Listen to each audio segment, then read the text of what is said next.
अस्सलाम वालेकुम। खाकसार को आरजे अली कहते हैं। आप सुन रहे हैं दास्तान अवध की कहानियाँ। आपने पिछली वीडियो में बेगम उम्मतुल ज़हरा उर्फ बहू बेगम का किस्सा सुना था।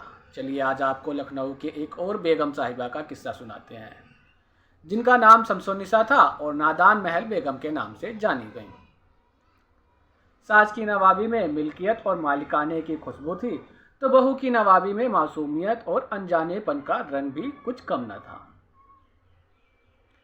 नवाब आसफुद्दौला की पहली शादी दिल्ली के दीवान खानदान इमामुद्दीन खान और इम्तियाजुद्दौला की बेटी शमसुन्निसा से हुई थी।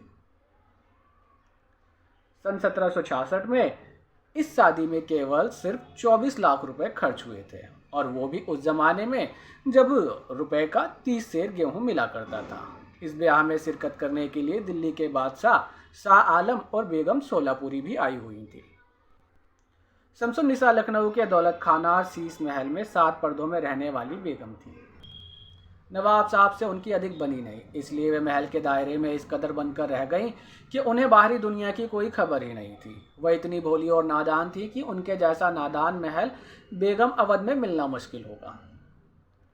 उनको तो ये तक ना मालूम था कि गेहूं दरख्त पर उगते हैं या फिर खानों से बरामद होते हैं। मियाँ दरबार अली खां ख्वाजा सरा, जो लखनऊ के एक मोहल्ले सराय माली खां में रहते थे, बेगम के महल के ड्योढ़ीदार थे। सन 1784 में आसफुद्दौला के वक्त जब मशहूर अकाल पड़ा, तो कितने ही किसान और मजदूर भूखों मरने लगे थे। ऐसे में गरीब जनता शीश महल दौलते खाने के बाहर इकट्ठी होकर अपनी सखी दाता के नाम की दुहाई देने लगी। रियाया के गुहार पर बेगम शमसुन्निसा को भी राजवधू होने के नाते महल सराय सुल्तानी के बारजे पर चिलमन तक आना पड़ा। उनको मालूम हो चुका था कि आवाम को इस वक्त खाने पीने की तकलीफ उठानी पड़ रही है। अपने नीचे महल की खड़ी भीड़ का सलाम कबूल किया और फरमाया कर बड़े प्यार से पूछा कि क्या तुम लोग खाने में कुछ नहीं पाते हो। आलम ने जवाब दिया, मालकिन कुछ भी नहीं। ऊपर से फिर सवाल पूछा गया, अरे क्या कुछ भी नहीं का मतलब हलवा पूड़ी भी नहीं खा सकते? इतना सुनते ही भीड़ हाय दुहाई देकर रोने लगी और नवाब आसफुद्दौला ने फौरन वहां से बेगम को रफा दफा करवा दिया।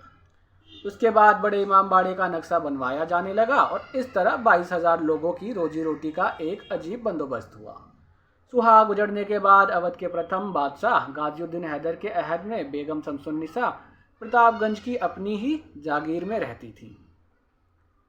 इलाहाबाद में उनका इंतकाल हुआ, फिर उन्हें लखनऊ लाकर दफनाया गया। आप सुन रहे थे किस्सा नादान महल बेगम का, मेरे साथ खाकसार को आरजे अली कहते हैं। मिलते हैं आपसे फिर यहीं अगली दास्तान के साथ। तब तक के लिए खुदा हाफिज़।